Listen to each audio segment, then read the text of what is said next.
जय श्री कृष्ण। शबरी के जूठे वेर भगवान श्री राम ने खाए थे, क्या ये वास्तविक सत्य है?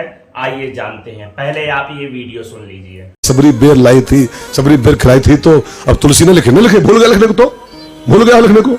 ये महाशय कह रहे हैं कि गोस्वामी तुलसीदास जी वेर लिखना भूल गए थे, इनका कहना है ऐसा।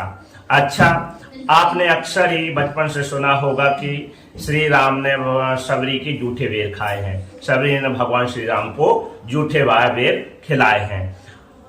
क्या वास्तविक जूठे वेर खिलाए हैं या नहीं, यह जानने के लिए आपको रामायण में चलना होगा। चलिए रामचरितमानस में चलते हैं। गोस्वामी तुलसीदास जी ने आरण्य कांड के दोहा नंबर 34 में कहा है, कंद मूल फल सुरस अति दिए राम कहुआनी, प्रेम सहित प्रभु खाए बारंबार बखानी। इसमें भगवान गोस्वामी तुलसीदास जी ने स्पष्ट स्वरूप से लिखा है कि कंद मूल फल जो है शबरी लाई और भगवान श्री राम को दिए और भगवान ने उनको खाया और बारंबार बखानी। कुछ फल भी थे, फल भी दिए, पर वेर का उपाख्यान कहीं भी नहीं है।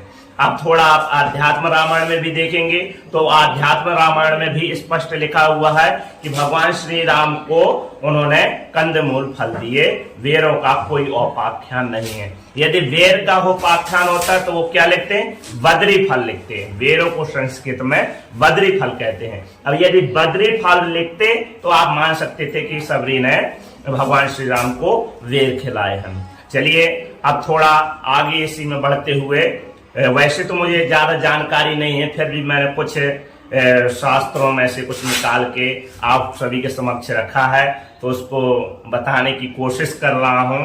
परम पूजनीय करपात्री जी महाराज ने अपने रामायण मीमांसा नाम के ग्रंथ में कहा है कि कहीं भी शबरी ने भगवान को वेर खिलाए हैं, इसका उपाख्यान नहीं आता है। सीधा सीधा उसमें स्पष्ट लिखा है कि कंदमूल फल खिलाए हैं, भगवान श्री राम को वेर खिलाए होंगे, पर जूठे वेर का उपाख्यान कहीं नहीं आता है। भाई शबरी इतनी ज्ञानी थी, मतंग ऋषि की शिष्या थी, तो वो भगवान श्री राम को जूठे वेर क्यों खिलाएगी? ये तो आश्चर्य की बात है कि यदि इतनी बड़ी ज्ञानी होने के बाद, मतंग ऋषि की शिष्या होने के बाद भी वो भगवान श्री राम को जूठे वेर खिलाएगी? कभी नहीं हो सकता, कभी खिलाएगी ही नहीं।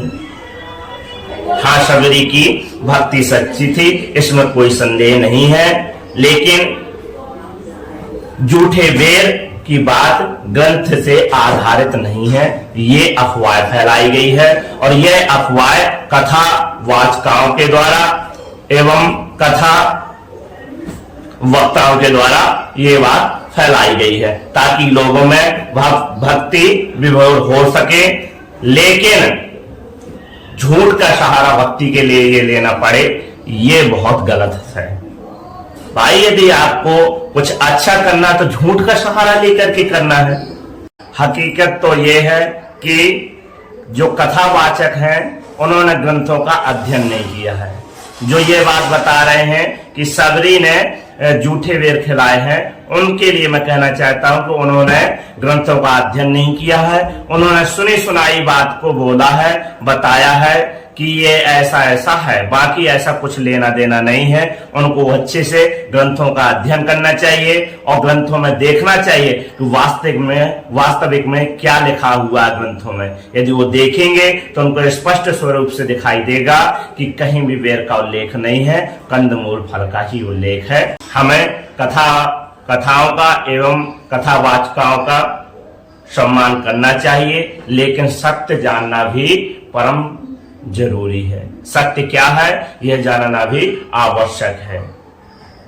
यदि आप सभी को यह बात सच लग रही है तो अधिक से अधिक लोगों को आप ये वीडियो पहुंचाएं, और यदि आपको यहां लग रहा है कि कुछ गलत है तो आप मुझे कमेंट बॉक्स में मेरा व्हाट्सएप नंबर ले लीजिएगा और मेरी जीमेल आईडी ले लीजिएगा और मुझे आप किसी ग्रंथ की फोटो भेज दीजिएगा या लिखित में भेज दीजिएगा कि ये बात यहाँ पर कही गई है कि शबरी ने भगवान श्री राम के जूठे वेर खाए हैं। मैं उसको देखूंगा और आपकी बात को जरूर स्वीकार करूंगा। क्या आपने इससे पहले ये जानकारी कहीं देखी है या सुनी है? कमेंट बॉक्स में आप मुझे जरूर बताएं। वीडियो को लाइक करें, शेयर करें एवं चैनल को सब्सक्राइब करना ना भूलें।